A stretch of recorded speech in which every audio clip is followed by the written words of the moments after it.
caballeroso, apuesto respetuoso, que le gusta ir a bailar siempre a la fiesta patronal. Un hombre caballeroso, apuesto respetuoso, que le gusta ir a bailar siempre a la fiesta patronal.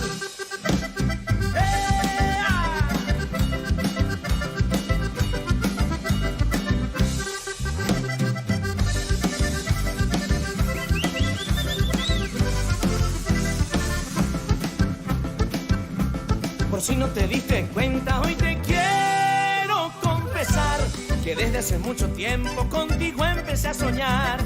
¿Por qué me miras tan raro si esto es algo normal? Podré cumplir con las cosas que te tuve que explicar. Soy un hombre caballeroso, apuesto respetuoso, que le gusta ir a bailar siempre a la fiesta patronal.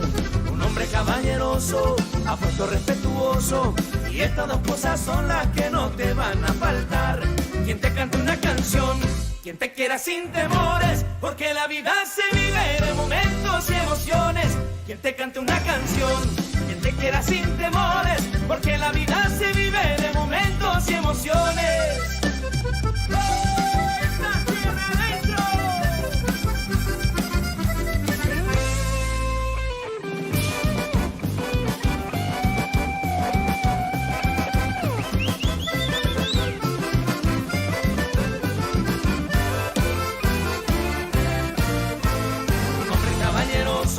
Apuesto respetuoso, que le gusta ir a bailar siempre a la fiesta patronal.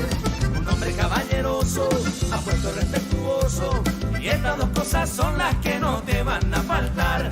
Quien te cante una canción, quien te quiera sin temores, porque la vida se vive de momentos y emociones. Quien te cante una canción, quien te quiera sin temores, porque la vida se vive de momentos y emociones.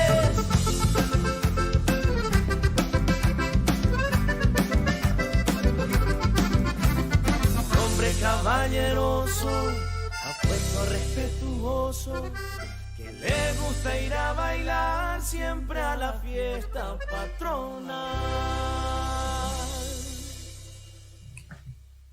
Muy buenas tardes, querida audiencia de Ovalema, por Conexión Radio, día jueves. Afuera está fresco, con llovizna. Especial para la siesta. Especial para la siesta, para este fin de semana que se acerca. Ya los jueves uno ya está más contenta, más preparada ya para disfrutar el fin de semana. Y hoy tenemos, a pesar de que acá en Encarnación siguen muchos problemas. Hay un problema de nunca acabar que nosotros le estamos haciendo seguimiento, que es el problema del paso fronterizo. Demasiadas familias dependen del puente internacional.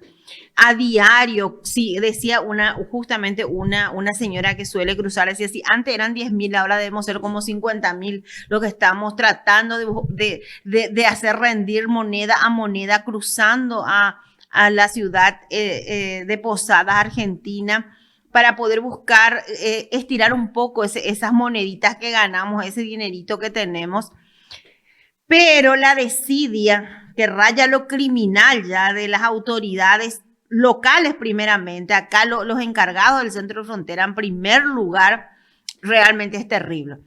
Nosotros en estos días decíamos de que si bien es cierto que se quintuplicó la cantidad de personas que utilizan el puente, con mucho más razón tenía que haber una respuesta fuerte, firme, adecuada de parte de las autoridades que están con el centro de fronteras. Hay una sola casilla habilitada de migraciones. A veces tenés la suerte que encontrás dos.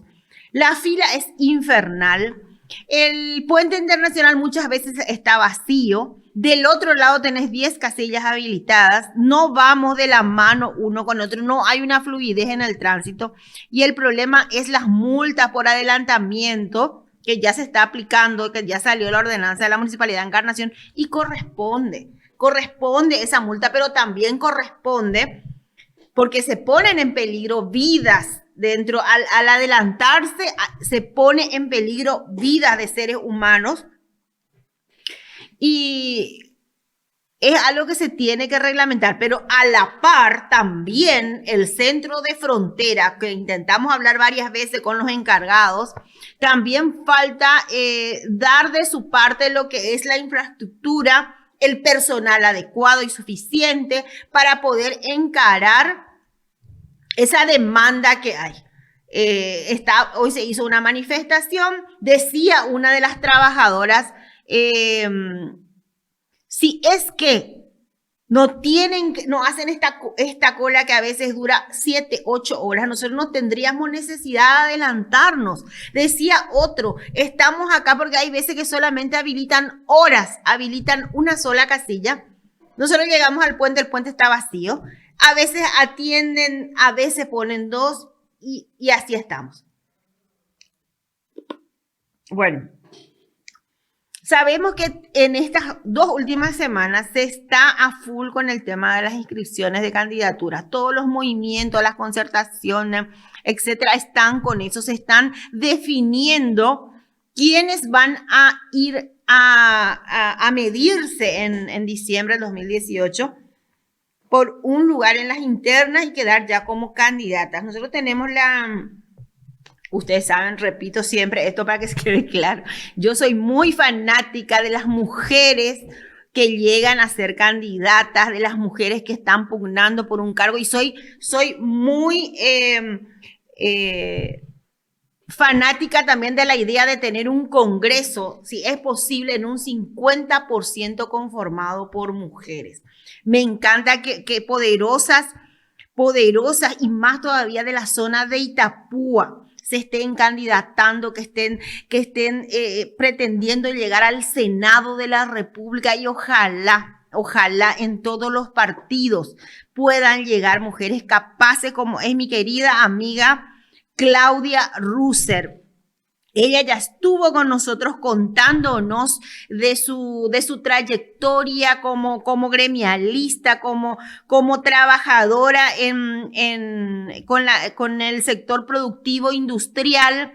Es una lideresa con mayúsculas y la verdad que estoy demasiado feliz porque ya inscribió su candidatura a senadora, acá precandidata a senadora a la opción 39. Vamos a escuchar de su propia boca.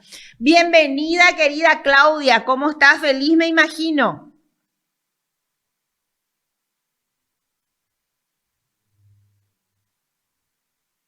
Le tenemos a Claudia Russer, ella ayer nomás estuvo escribiendo su candidatura, hoy ya nos contó que ya tiene la opción. Buenas tardes, futura senadora, ¿cómo estás?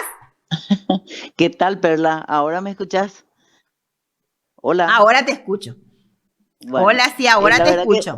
La verdad que estoy súper contenta, estoy muy agradecida por la confianza del líder del movimiento Honor Colorado, don Horacio Cartes, y también agradecer a Dios por la oportunidad de concursar, de competir en un desafío de una nueva forma de elección en el país. Estas elecciones internas van a ser duras, pero va a ser un ejemplo para el elector de que tiene opciones y que tiene que agarrarse de esas buenas opciones como si se agarrara de la vida. Entonces, eso es el inicio de cambios en la vida política, en la democracia del país. Y, por supuesto, Itapúa tiene su primera mujer precandidata a senadora y que va, por lo menos pretendo no defraudar al departamento que me dio oportunidad de crecer como persona, como empresaria y darle todas las oportunidades. Solo hay que trabajar, hay que ver y hay que mostrarle a la gente que hay gente que vale la pena. Y hoy me considero una opción válida. Estoy, Perla, para trabajar con los jóvenes, con las mujeres, con los empresarios, con el productor, con todo aquel que sea parte de la Itapúa sana que queremos nosotros. Pero me encanta. ¿Opción cuánto era, Claudia?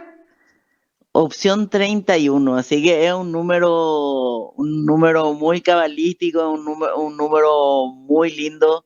Estoy súper contenta, la verdad que no puedo hacer otra cosa que trabajar intensamente. Voy a hablar con mi jefa de campaña que no va a ser diferente de todo lo que ya te expresé. La mujer que va a manejar la campaña de Claudia Russer, precandidata a senadora, va a ser una mujer. Entonces eso me da más confianza para trabajar, porque nosotros las mujeres pues somos atrevidas, no nos contentamos con el no, Perla, y vamos adelante atropellando todo Sí. para conseguir el objetivo, ¿verdad? Sí, no, y somos más detallistas, más convencida cuando algo nos convence, arremetemos con todo.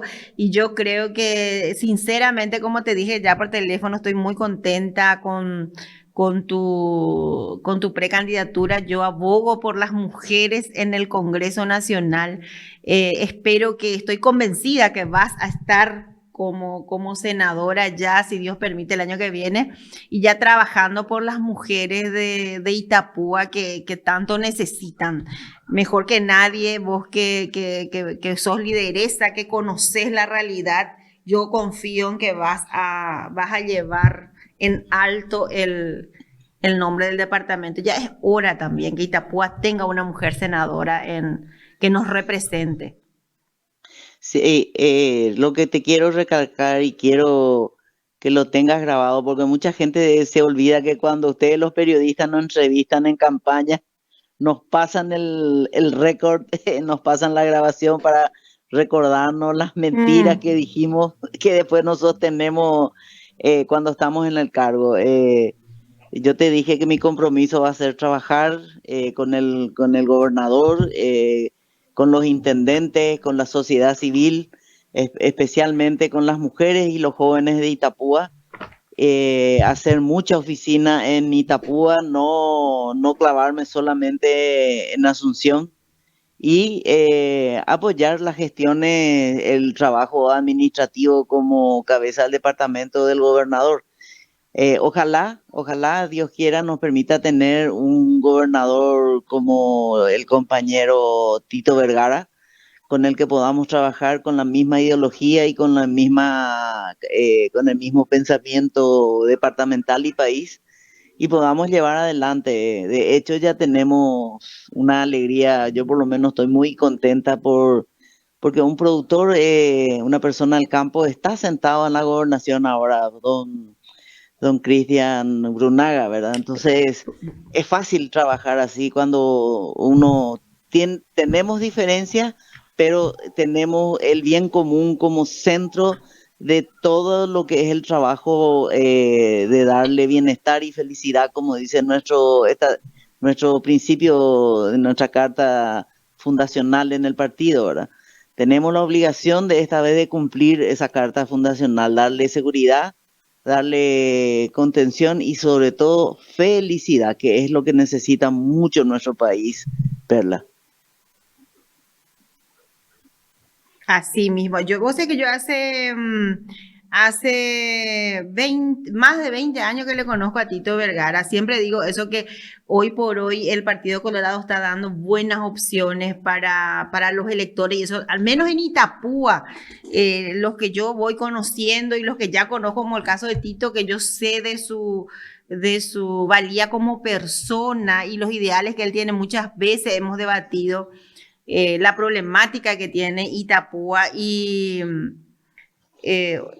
me alegra tanto que sea elegir entre los mejores. En este momento yo creo que el Partido Colorado en Itapúa los adherentes van a ir a elegir entre los mejores y eso da muchísima tranquilidad también, ¿verdad? Porque eso da gusto. Así que felicitaciones. Claudia, ahora voy Gracias, a pasar a hablar Perla. enseguida, te cuento en minutos con Lea, también que es de tu Sí, lista, otra mujer para candidata. sí, te cuento que somos 10 candidatas, estamos todas juntas por el partido, por nuestro candidato a presidente al país y por nuestro candidato a presidente de la Junta de Gobierno. Y los trabajos que nos va a llevar. Nosotras las mujeres, te digo, somos desprendidas, hablamos con cordialidad, cada una hace su trabajo, tenemos tiempo de pasarnos ideas no somos celosas, porque nadie, como Mm, yo les dije y ellas coinciden conmigo, ninguna apaga la luz de la otra para brillar. Y el sueño nuestro sí. y la meta es llegar todas las 10 a sentarnos en un curul. Mm. Qué maravilla que va a ser eso. Mujeres poderosas, capacitadas, qué gusto. Demasiado me pone feliz, Claudia. Realmente te digo como estoy demasiado contenta. Ojalá las mujeres lleguemos a ser el 50% en ese Senado y Paraguay, pero pum para arriba va a arrancar con todo, eso estoy segura. Muchísimas gracias, Claudia. Te Gracias a vamos a esperar vos, por acá por Perla. la radio próximamente. Sí, de hecho voy a estar mañana por Encarnación, así que por lo menos voy a darme una pasada, que no te pude robar una de esas tazas divinas que estabas promocionando. Ahora tengo que Sí, ir sí, a que son re comprar lindas. alguna porque me pidieron mis hijas. Bueno, gracias. Te esperamos mañana entonces. Gracias. No, Chao, chao, nos vemos, mi bendiciones. querida. Chao, chao. Chao, chao.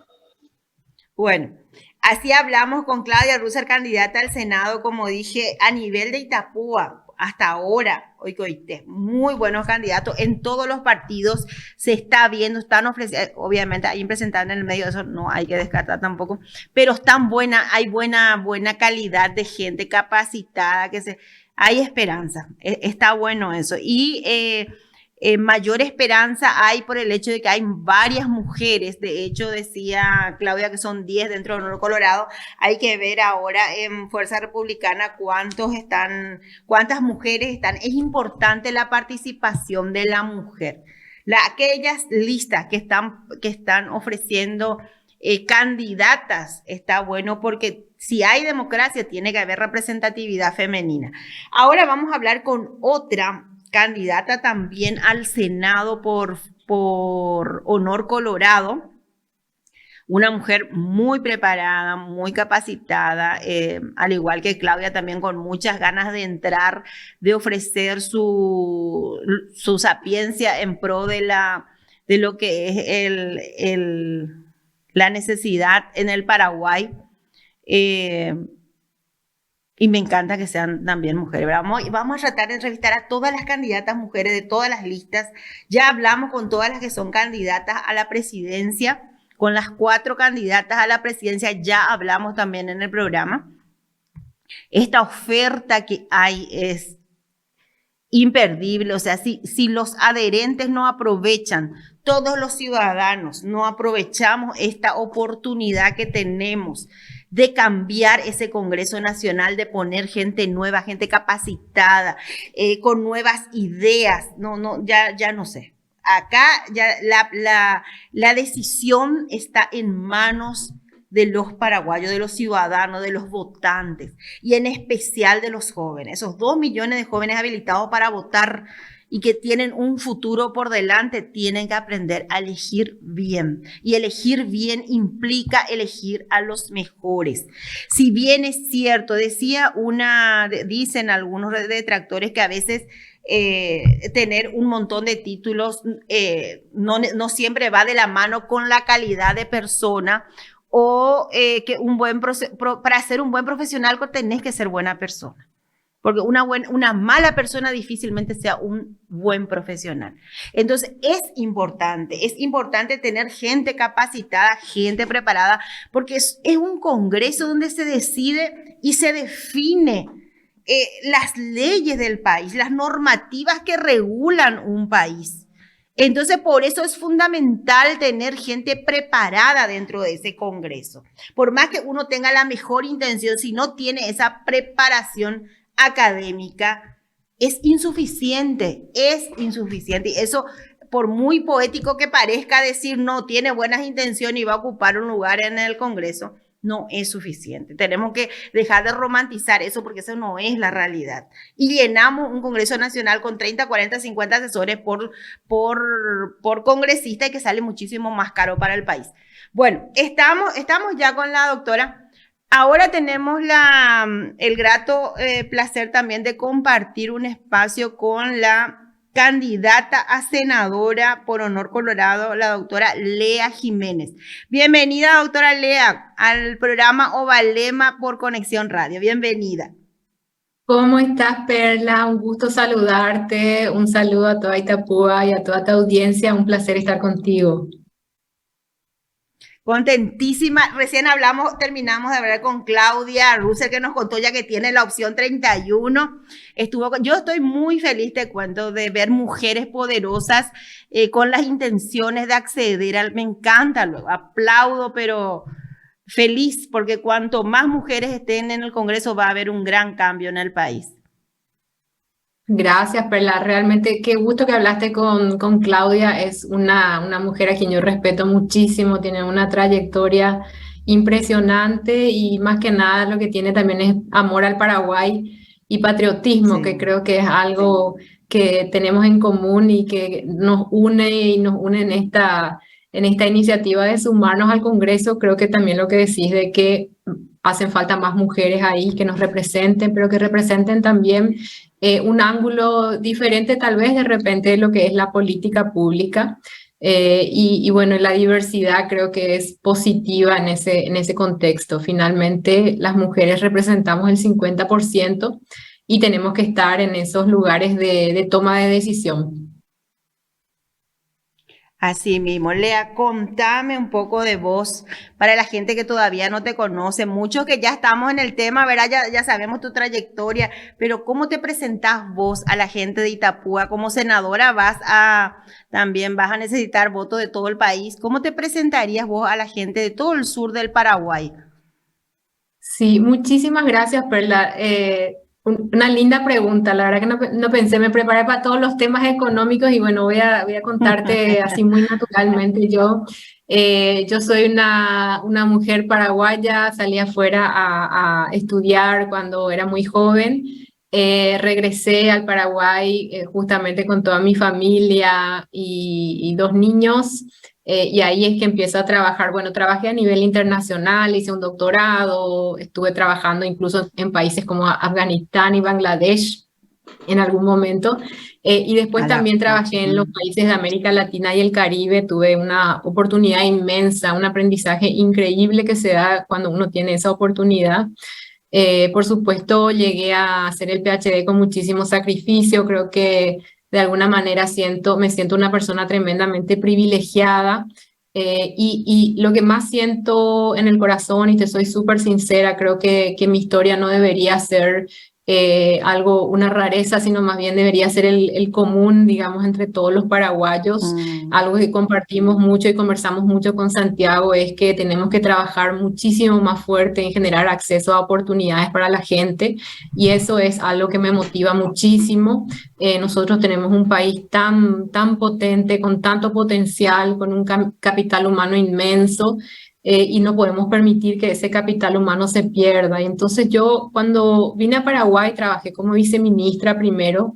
Yo no le conocía a Santiago, entonces cuando le pasaron mi CV, me llama él y me entrevista como una entrevista así de proceso competitivo casi, y finalmente me invita a sumarme al equipo como parte del el Viceministerio de Economía, como viceministra, ¿verdad? Fui la primera mujer en llegar al Viceministerio de Economía, que parece casi increíble decir eso en este siglo que todavía hablamos de la primera mujer, pero es así. Y bueno, y después de eso se dio la posibilidad se presenta la terna al presidente de la República, don Horacio Cartes, en ese momento, y él finalmente decide que yo sea la ministra de Hacienda. Y bueno, y del resto de la historia más o menos se conoce, y al finalizar, digamos, ese mandato, yo regreso a Washington y me voy a trabajar más o menos 3 años en países de América Latina y el Caribe, trabajando desde Washington, pero trabajando con todos estos países. Y la verdad que cuando me llaman de vuelta a Santiago, no dudé en regresar. Porque realmente confío muchísimo en el equipo de trabajo que logramos conformar. Tengo también mucha confianza en lo que es la visión que se tiene al respecto del Paraguay que nos merecemos y que necesitamos, hacia dónde necesitamos apuntar para llegar a ese Paraguay. Y ese Paraguay que nos imaginamos es un Paraguay donde existen realmente oportunidades para las personas, donde los jóvenes, si salen a estudiar afuera, no lo hacen porque acá no hay oportunidades, ¿verdad? Eso es algo que duele mucho a veces, tener que dejar el país de uno por falta de oportunidades. y también perder a nuestro capital humano que queda en otros países, ¿verdad? Yo creo que tenemos que ser capaces de generar las condiciones necesarias para que la gente quiera salir a estudiar, está bien, pero que quiera regresar y que quiera seguir aportando al país. Y como te digo, el cielo es el límite para este país. Nosotros sabemos el potencial y necesitamos gente al frente que haga políticas públicas, las políticas públicas correctas, ¿verdad? Realmente necesitamos trabajar mucho en todo lo que es el tema de la corrupción. Hay que limpiar eso, tenemos que combatir al tema, al contrabando que está matando a nuestro sector productivo. Uno de los temas que siempre se está poniendo de ejemplo ahora es el tema de lo que pasó con nuestras granjas productoras de huevo. Teníamos 60, ahora tenemos algo así como más o menos 40 quebraron post pandemia, y mucho de esto fue justamente tal vez por el incremento del precio del maíz, tuvo un impacto, pero el principal factor determinante para que estas empresas salgan, digamos, del mercado es justamente el contrabando, que es una competencia injusta que mata finalmente mata a la productividad del país, mata al sector productivo, mata al empleo formal, ¿verdad? Cuando las empresas salen se deja de pagar impuestos, y finalmente acá en Paraguay nos quedamos sin la provisión de un insumo tan importante como el huevo. Y como este ejemplo hay miles de otros ejemplos. Creo que hay muchos desafíos y me encantaría poder traer ese capital que tuve la suerte de construir, capital humano más que nada, que tuve la suerte de construir estando afuera, estando trabajando también en Paraguay. Y por supuesto, creo que también siendo mamá tengo una perspectiva diferente al respecto de lo que es la política pública. Entonces creo que hay muchos ángulos donde yo como profesional, como mujer y como madre puedo aportar desde el Congreso. Así que esa es más que nada la motivación. Y por supuesto, la confianza que tengo en Santiago Peña, que es una persona tremendamente preparada, con un patriotismo inmenso y muchas ganas de remangarse y seguir empujando para adelante a este gran barco que es nuestro querido Paraguay. Evidentemente tenés clara la película, o sea, la situación yo creo que raya lo desesperante en el país, y me imagino, porque yo tengo un hijo también que trabaja en el extranjero y siempre me dice en el contraste que hay, y a veces, no sé si a vos te pasó, la sensación de impotencia cuando vos te vas a un país diferente, mejor organizado, donde donde se tienen los derechos fundamentales como salud, educación, trabajo, etcétera, ¿verdad? Derechos laborales incluidas.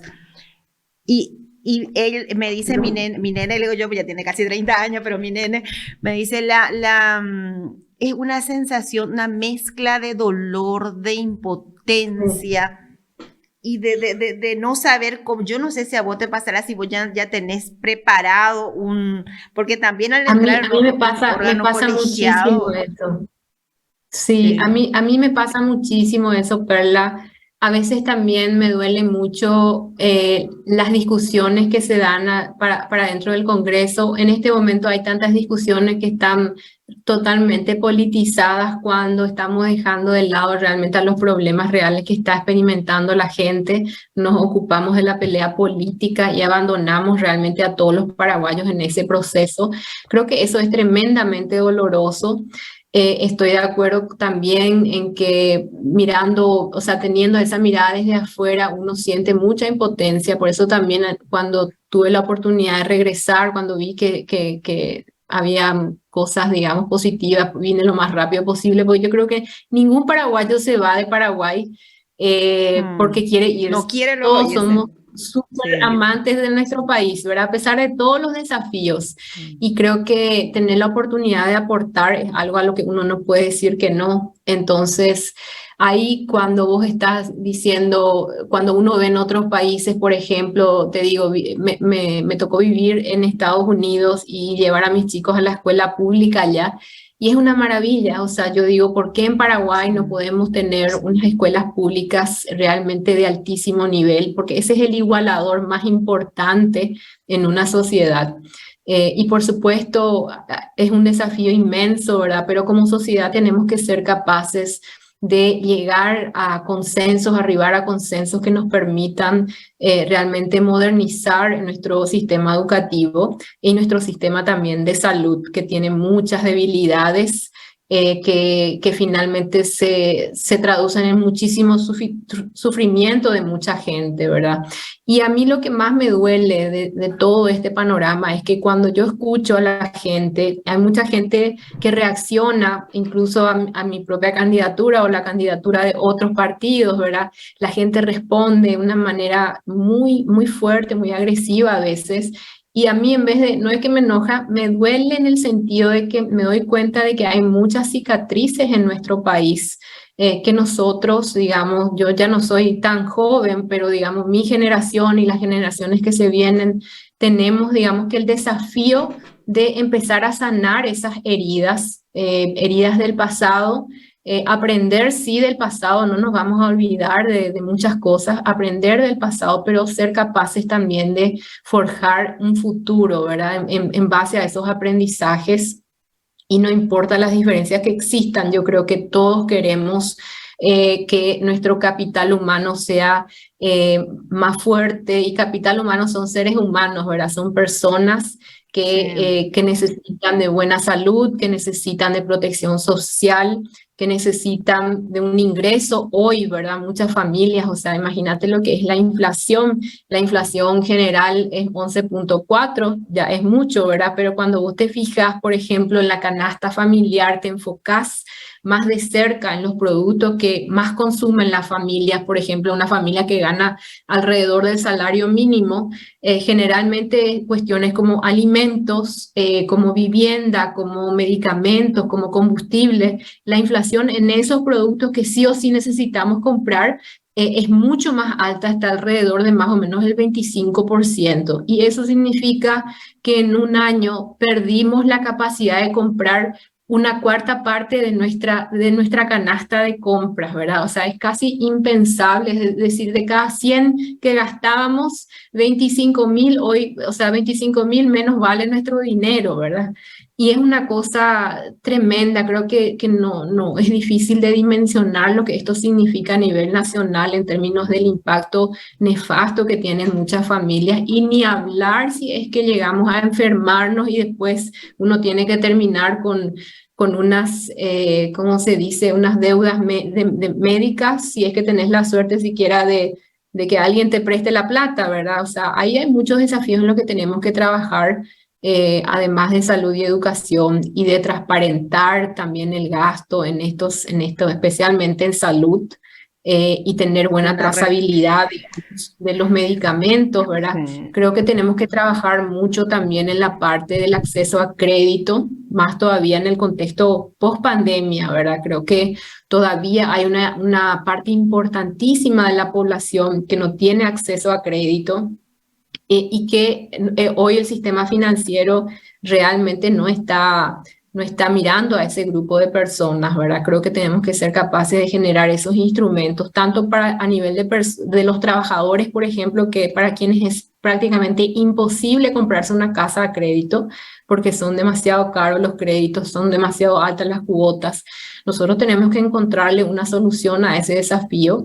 Los trabajadores con su salario tienen que poder pagarse un hogar, y en las cuotas y en los términos que sean razonables para su flujo de caja, digamos, como trabajador.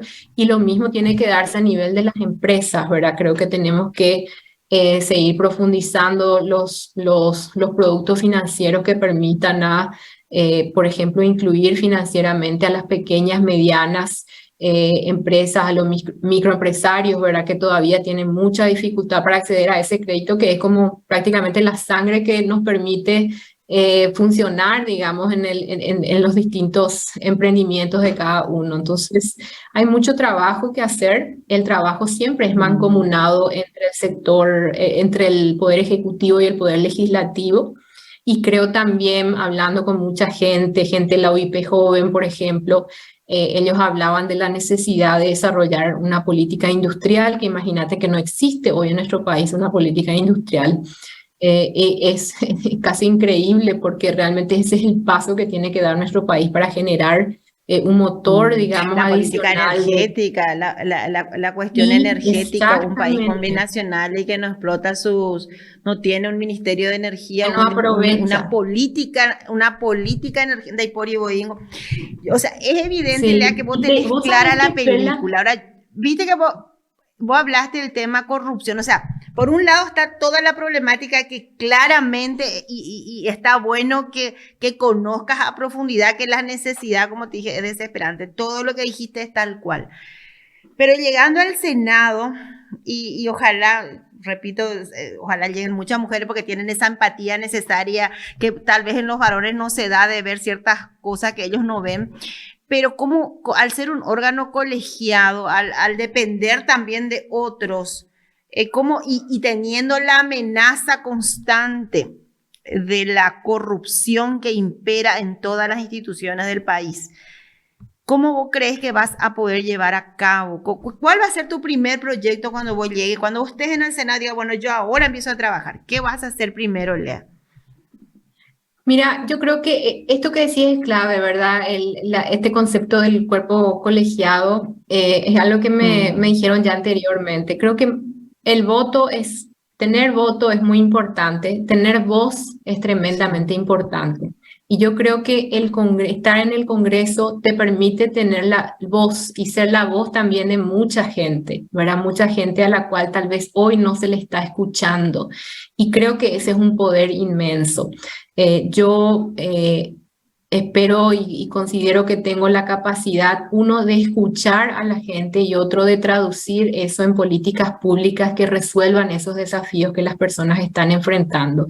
Y creo que uno de los problemas más graves que tenemos es que muchas veces para rápidamente, digamos, solucionar, entre comillas, un problema, se plantean leyes que son inaplicables o que no son posibles, ya sea porque no se estudiaron bien, porque no se analizaron bien, porque no tienen presupuesto, porque a veces no tienen pies ni cabezas. Entonces creo que es demasiado importante entender eso del rol, o sea, no olvidarnos del rol central que cumplen nuestros representantes, que es justamente escuchar a la gente y trabajar con el Poder Ejecutivo para llevar adelante políticas públicas que se plasman en leyes, pero que son aplicables en la realidad.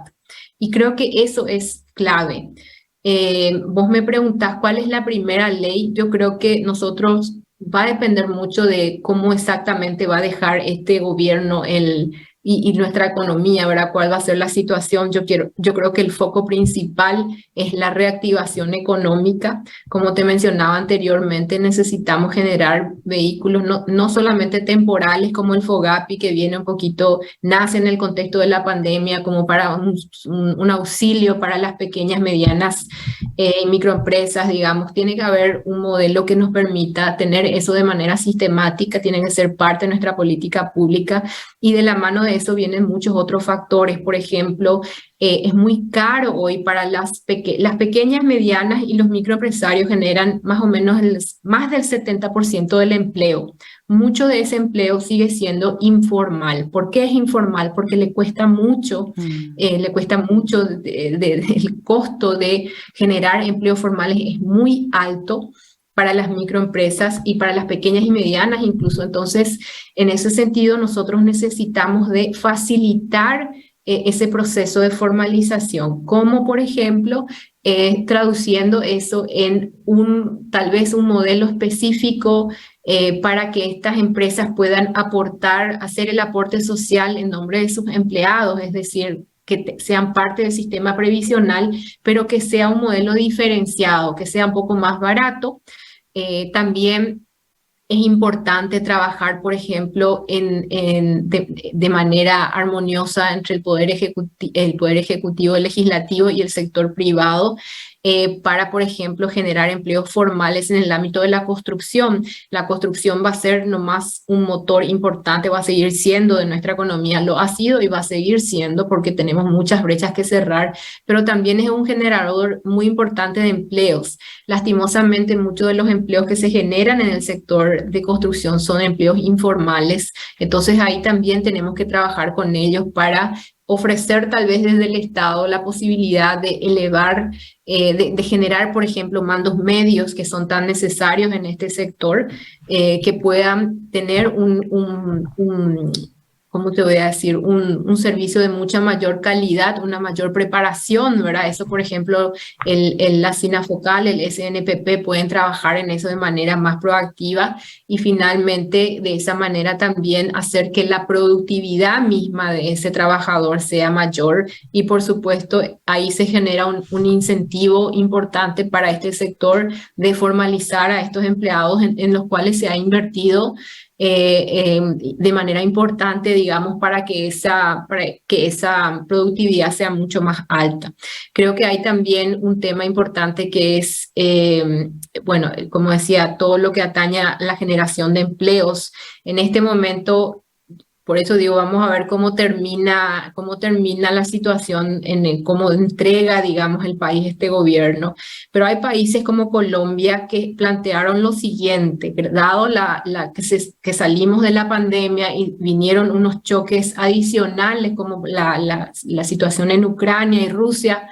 Entonces todo esto generó un panorama bastante negro para muchos países. En un país como Colombia, ellos decidieron de implementar durante un año, esto es un programa de un año, una ley que les permite subsidiar el empleo. Y acá quiero ser muy clara, yo no soy fanática de los subsidios de ninguna manera. Y menos aún subsidiar el desempleo, que es lo que se dio durante la pandemia. Nosotros subsidiamos el desempleo. ¿En qué sentido? La gente que perdió su empleo, el Estado salió a pagarles una suerte de casi como un tecoporá, digamos, un poquito diferenciado para esta gente, para que la gente pueda, digamos, mantenerse a flote mientras que estaba desempleada.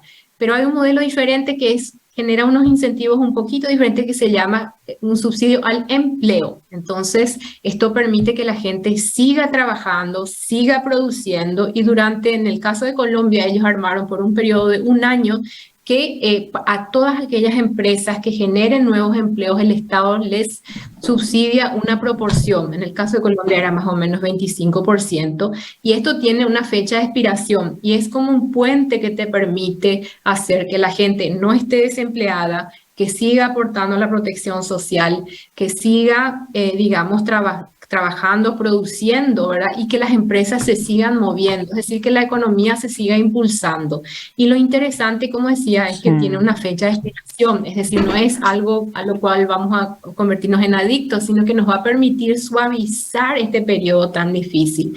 Y yo, porque soy curiosa, la vez pasada estaba mirando, se habló justamente del subsidio al combustible, ese subsidio que finalmente se aprobó y después se derogó, o sea, fue muy rápido porque no tuvo... Se sacó de vuelta porque no tuvo un análisis suficiente, realmente lamentable también eso, porque esa ley no solucionaba ningún problema y sabían todos los que hicieron cálculos básicos de que esos 100 millones de dólares, que es mucha plata, iba a desaparecer en cuestión de un par de meses, ¿verdad? O menos. Y tampoco era claro a quién exactamente le iba a beneficiar. Entonces, a esta altura iba a desaparecer los 100 millones y no íbamos a ver ningún impacto. Igual íbamos a tener que pagar el precio alto que estamos enfrentando hoy cuando vamos. Sí, y ahí yo decía, bueno, con esos 100 millones, ¿qué otra cosa podíamos haber hecho, verdad? Y qué otra cosa podíamos haber hecho es justamente financiar programas como este que te digo de subsidio a la generación de empleo, es decir, todos aquellos nuevos empleos que se generen, dar un pequeño incentivo para seguir empujando eso por el periodo de un año.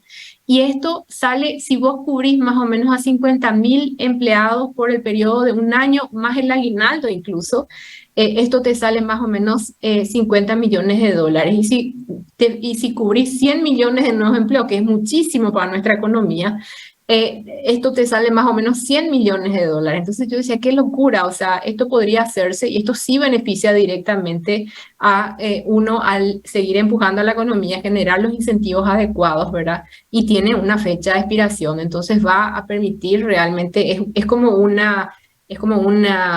subsidio focalizado de alguna manera a los trabajadores, ¿verdad? A la gente que tal vez es la que está más expuesta a los choques que estamos experimentando. Y después me parece también la misma cosa. Yo decía, ¿qué más podíamos haber hecho con los famosos 100 millones? Que tampoco sabemos de dónde iban a salir, ¿verdad? Pero si existen los 100 millones y el problema era el combustible, ¿por qué no aprovechamos a comprar o ayudar a financiar a través de un fondo que permita comprar buses eléctricos, ¿verdad? Finalmente nosotros somos productores de energía eléctrica, podemos alimentar toda una flota de buses eléctricos y mejorar en la calidad del transporte de manera dramática, simplemente ayudando a financiar, incluso subsidiando parte si fuera necesario, porque finalmente es un bien público el transporte público y tiene, digamos, unos salpicones positivos, ¿verdad? O sea, hay muchas políticas que se pueden pensar en el contexto de los desafíos. No, pero ese pensamiento colectivo de quienes deciden, o sea, varias leas que piensen como que tengan ese pensamiento y que apunten a eso es lo que, porque el tema del contrabando que mencionaste, te voy a dar una referencia que antes que al empezar el programa estuve tocando, acá nosotros tenemos el puente internacional San Roque González. En un principio, esta mañana siempre hay inconveniente, ahí decía una de las que se dedica al paso fronterizo, decía, si nosotros antes de la pandemia éramos 10.000 que vivíamos en forma informal del puente, hoy somos 50.000. Uno de los puntos es la falta de trabajo, la falta de oportunidad, el aumento del combustible, que allá está menos de la mitad de precio de lo que está acá. Y decía ella, ¿qué nos queda? O sea, no nos queda otra que sobrevivir. Entonces, Paraguay en este momento está superviviendo a una economía que es tremendo. O sea, si se mejorar el gasto público, achicar el Estado, hacer una reforma, o sea, urgen medidas como la que estás diciendo, y yo creo que tu experiencia como ministra de Hacienda, en cuanto al presupuesto, por decir, decías, una de las cosas que decía es, se crean leyes y las instituciones, no, sin presupuesto, o hay instituciones que ya existen, no tienen presupuesto, o sea, los médicos, la parte de salud, cuando se habla con el ministro de salud o se habla con la gente de educación, a quien yo permanentemente le estoy encima porque veo la tremenda falencia que hay en educación, me dicen, no hay presupuesto. Y le digo yo, ¿por qué los jóvenes hoy en los grados, en las escuelas, no hay libros, no hay presupuesto? ¿Por qué el hospital no tiene equipamiento, no tiene gasa, no tiene cosas? No hay. Todo gira en torno al presupuesto. Vos que fuiste ministra de Hacienda, ¿por qué pasa eso? Yo creo que hay diversos motivos y algo que realmente no podemos evitar de decir es también hay altos niveles de corrupción en el Estado todavía hoy.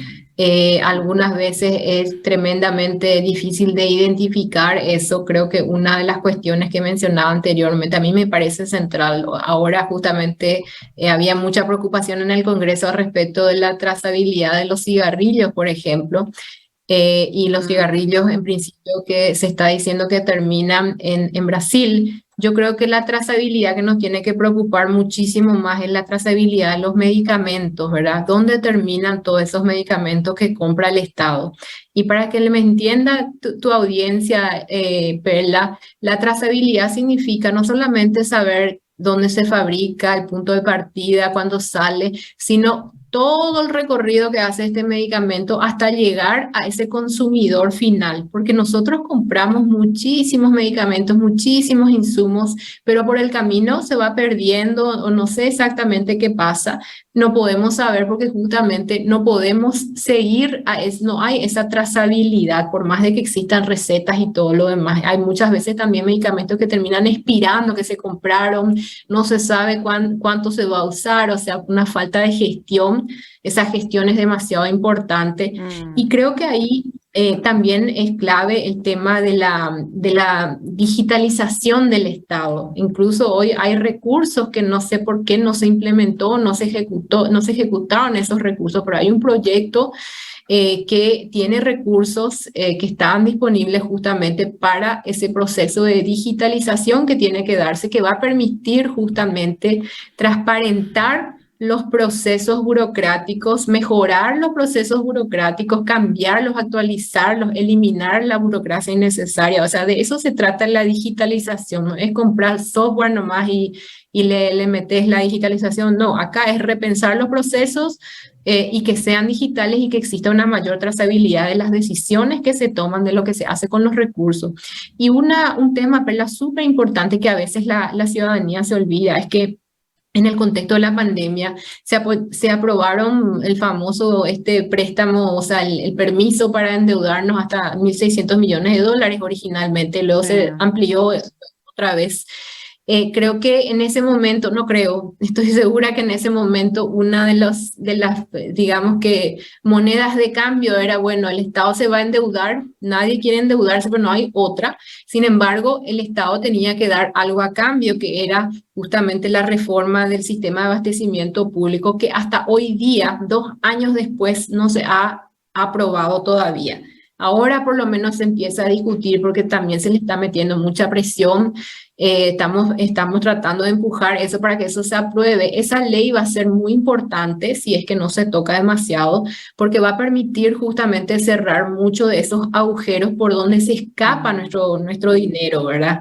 Que es a través de estos procesos de compras donde otra vez no tenemos control, particularmente cuando te das cuenta que no es solamente contrataciones públicas, sino que hay unidades de compras a lo largo y ancho del Estado, que son más de 400, no me acuerdo el nombre, un nombre muy alto de unidades de compras que son totalmente descentralizadas y de alguna manera ahí perdemos muchísimos recursos por la ineficiencia a la hora de comprar y también por todo tipo de cosas que se dan por el camino. Entonces, esa ley era importante, hace 2 años debía aprobarse, hoy seguimos esperando. Así también la ley del servicio civil, ¿verdad? Que justamente va a apoyar a lo que es todo ese proceso de carrera profesional para dentro del Estado, ¿verdad? Hay instituciones que han hecho un buen trabajo en ese sentido y justamente ese modelo esta ley procuraba recoger esas experiencias y extenderlas a lo largo y ancho, digamos, del Estado, en la gran parte de las instituciones. Y eso creo que también se traduce en mejora de la calidad de los servicios, eventualmente, pero creo que hay mucho en lo que tenemos que trabajar. Yo creo que la cuestión de la digitalización es clave para combatir a la corrupción, para transparentar los procesos y para eliminar burocracia innecesaria y simplificar también. Yo creo que finalmente esa digitalización es una nueva forma de brindar servicios a la ciudadanía, servicios que uno puede hacerlo desde su casa, ahorrarse tiempo, ahorrarse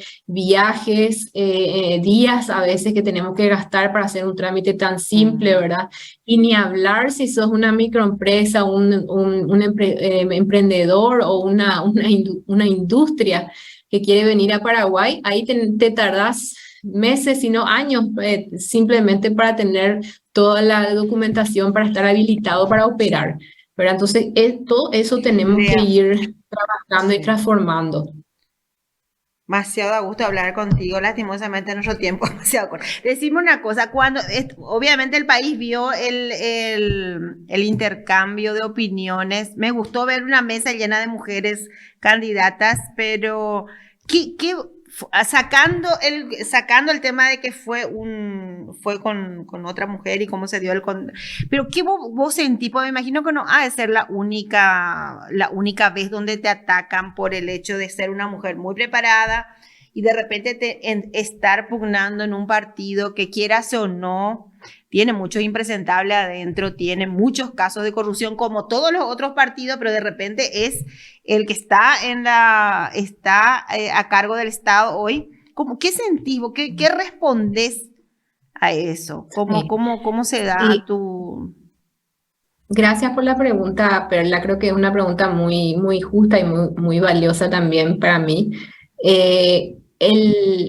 Acá yo creo que tenemos que entender que nuestro país está atravesando por un proceso evolutivo, quiero creer yo, un proceso evolutivo donde mucha gente de mi generación tuvo la oportunidad, a diferencia de nuestros padres, de formarnos mucho mejor, ya sea en Paraguay, yendo a la universidad, simplemente terminando el colegio, accediendo a otras oportunidades que son parte realmente de ese proceso de crecimiento de un país.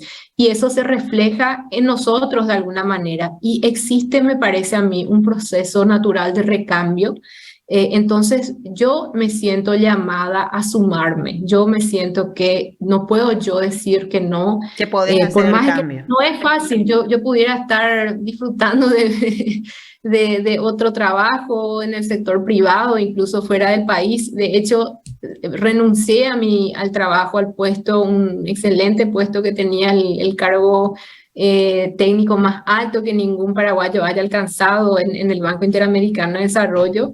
Yo vine de ahí, ganaba muy bien, vamos a decir, pero vine porque realmente estoy convencida de que yo tuve mucha suerte y me encantaría que mucha gente tenga mayores oportunidades, que hay mucho capital humano que estamos perdiendo todos los días y tenemos que sumarnos, o si no, es como abandonar a tu país y a tu gente. Y creo que yo veo en el equipo que se está formando, y tenés razón, es un equipo diverso, vamos a decir, hay de todo. Y creo que eso es también parte de un proceso de recambio, ¿verdad? Yo me sumo, se suman otras personas, están procurando, me sumo, digo, me pongo dentro de la oferta, vamos a decir.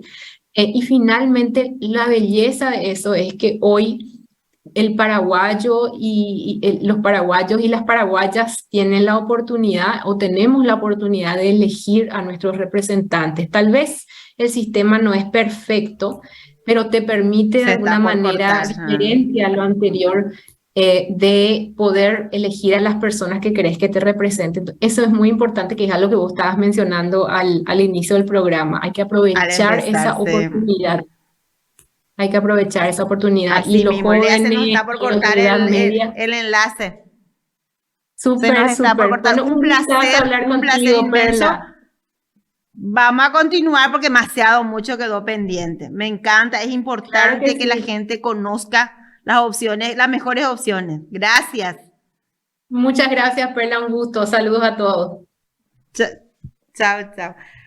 Bueno, escucharon lo que decía la doctora Lea Jiménez, otra opción femenina para el Congreso Nacional. Hasta ahora, votemos a las mujeres, elijamos los mejores, elijamos capacidad, elijamos trayectoria, elijamos gente nueva. Esos que están hace bueno, hay excepciones. Hay gente que estuvo un periodo y que en estos 5 años hizo mucho. Y realmente a mí me gustaría que volviera a estar un segundo periodo. Pero es una persona, o dos tal vez, como mucho.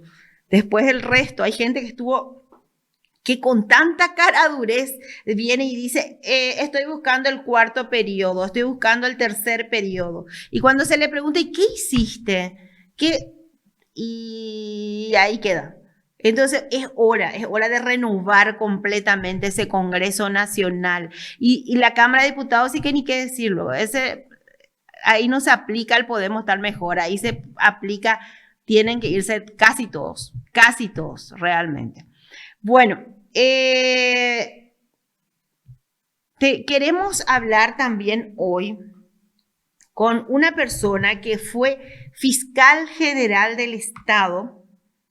Le tocó a él, cuando se inician en el Paraguay, tristemente, muy tristemente, la ola de secuestros con la señora de Bernardi, fue una de ellas.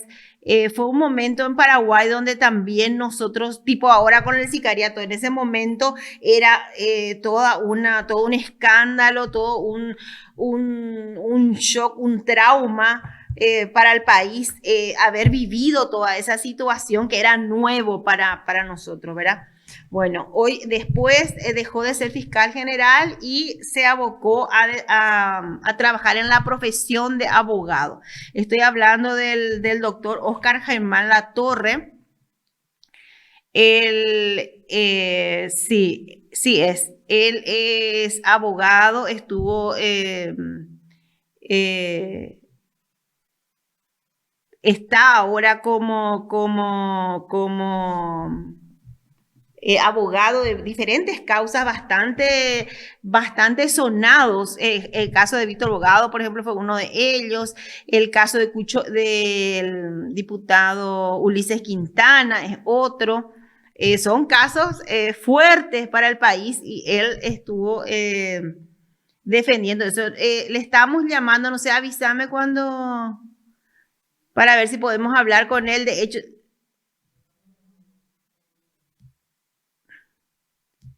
De hecho, también en estos días se estuvieron acordando de él cuando nos vino a visitar esta comitiva que vino de los lancheros. Se estuvo acordando de él, queríamos hablar con él en realidad sobre todo eso, su posición crítica en diferentes casos también, pero parece que no está atendiendo.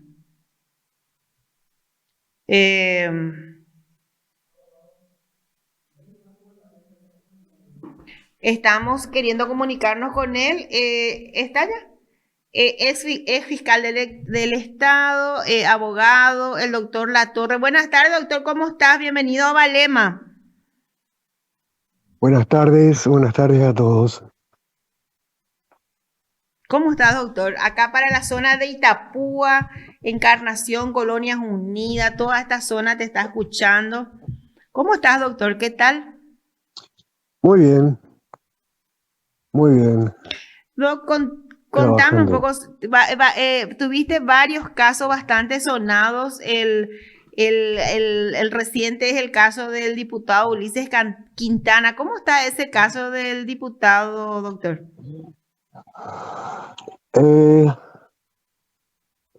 Está pendiente la audiencia preliminar.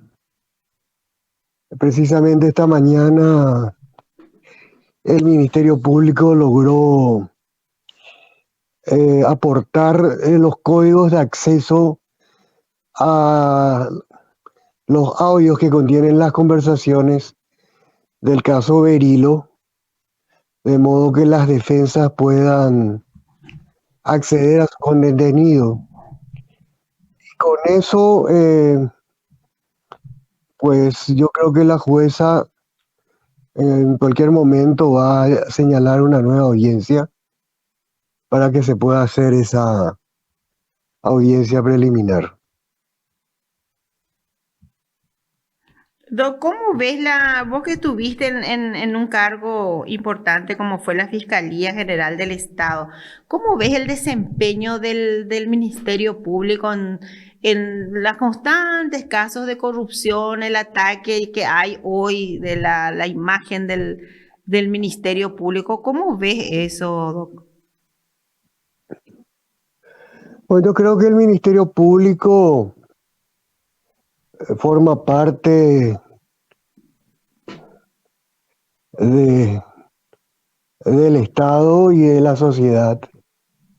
Y como cualquier institución tiene sus ovejas negras y sus ovejas blancas. Hay buenos fiscales, hay fiscales honestos y también hay absolutamente ineficientes y muchas veces corruptos. El problema es que el sistema que tenemos para la designación de jueces y fiscales, como también para su destitución, no funcionó. No funcionó, no funciona y nunca va a funcionar de la manera que está estructurada tanto el Consejo de la Magistratura como el Jurado de Enjuiciamiento de Magistrados. Y eso hace que tanto jueces como fiscales vivan permanentemente azotados por presiones exógenas que buscan torcer la vara de la justicia. Eh, la verdad es que estamos, creo que en el peor momento del sistema de justicia penal. Voy a hablar de lo penal nada más. Pero seguimos luchando. No hay que perder la esperanza de que en algún momento esta situación cambie, que las cosas mejoren, que los funcionarios del Poder Judicial y del Ministerio Público sean conscientes del sagrado deber de que el cargo les impone y se conviertan en los instrumentos para que cada uno tenga lo suyo, o sea, para que se haga justicia. Y hoy, lamentablemente, las leyes son elementos accesorios, a veces sin importancia, y las decisiones muchas veces son lamentables porque son absolutamente contrarias al texto de la ley.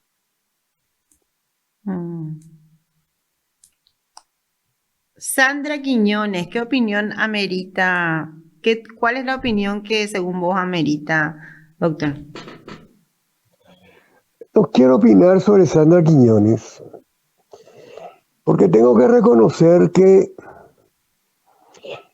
si yo en ese momento estuviese en su lugar, tampoco podría hacer nada, porque es el sistema el que está pervertido por completo. Entonces, ella tiene... O sea, vos decís que ella tiene las manos atadas para poder accionar.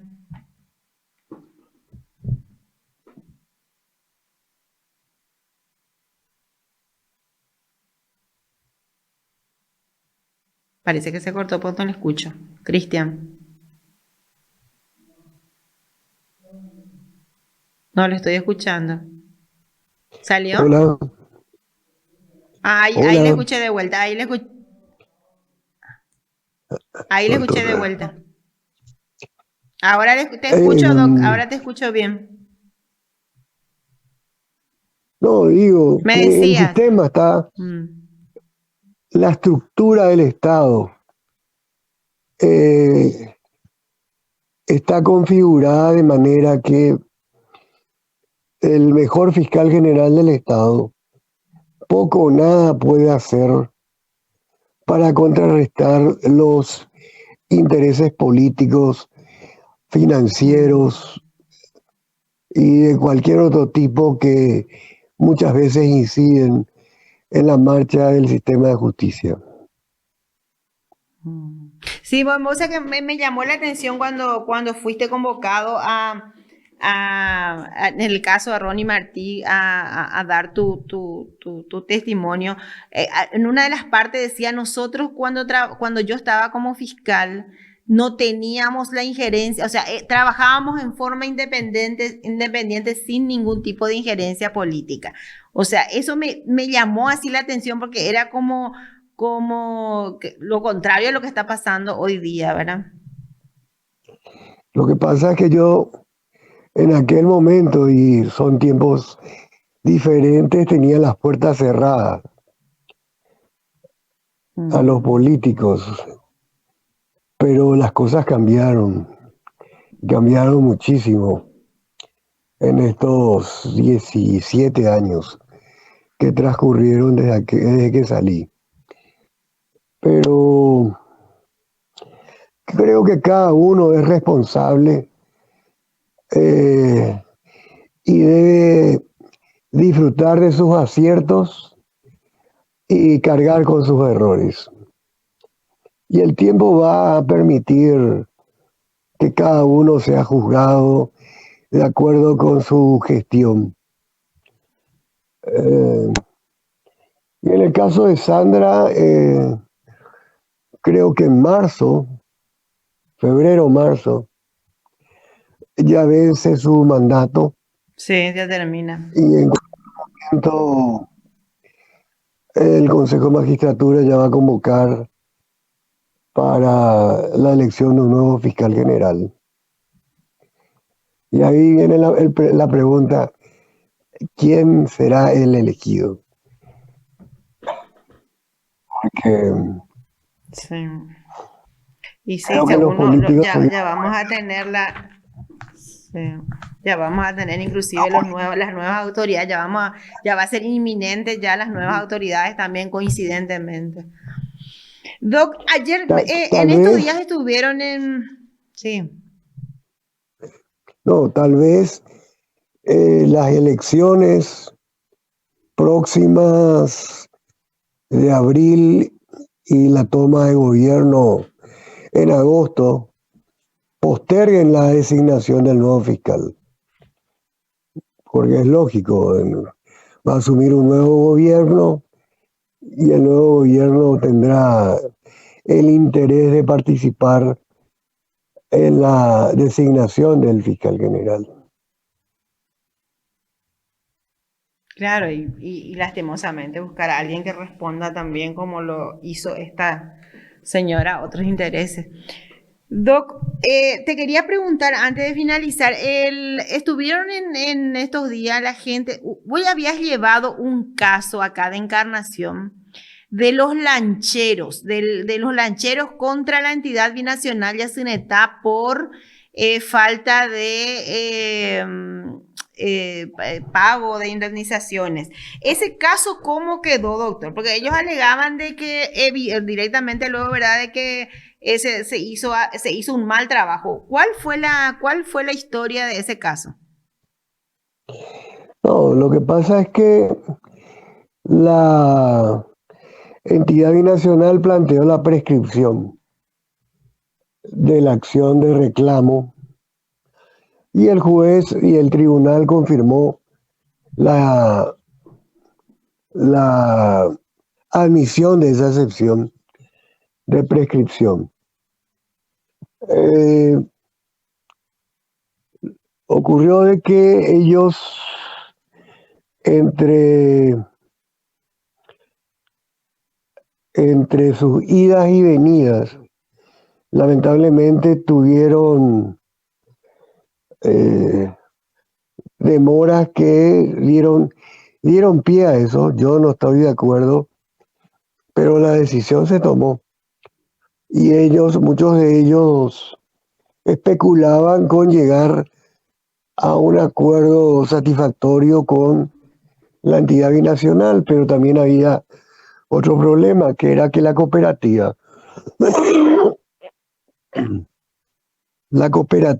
no estaba operando, había suspendido, no tenía autoridades. Habían varios problemas allí que lamentablemente incidieron en el resultado. O sea, se quedaron sin posibilidades de ningún tipo para reclamar entonces, ¿verdad?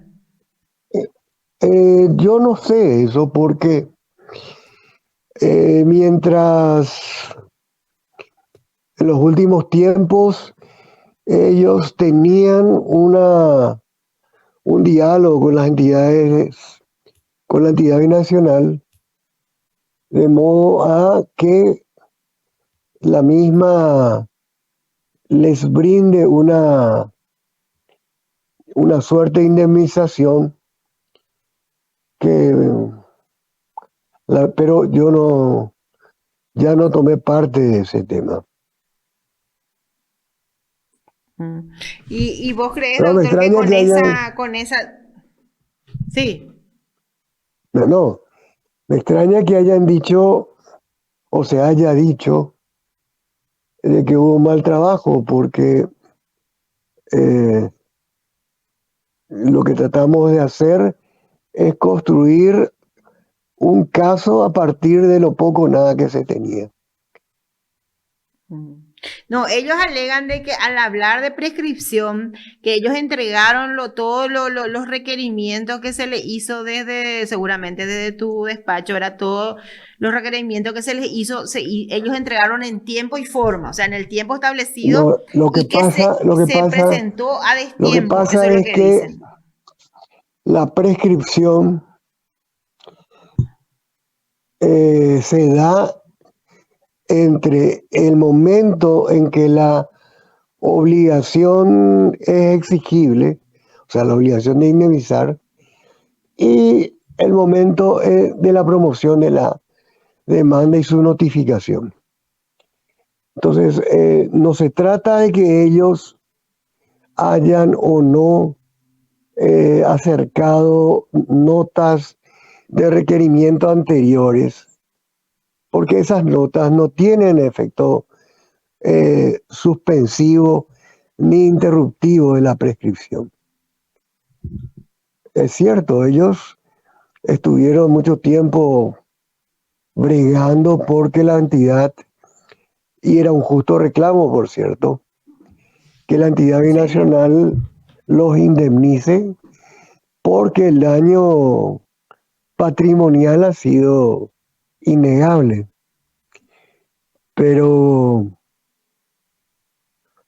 esas notas, esas presentaciones no tienen el efecto de evitar la prescripción de la acción.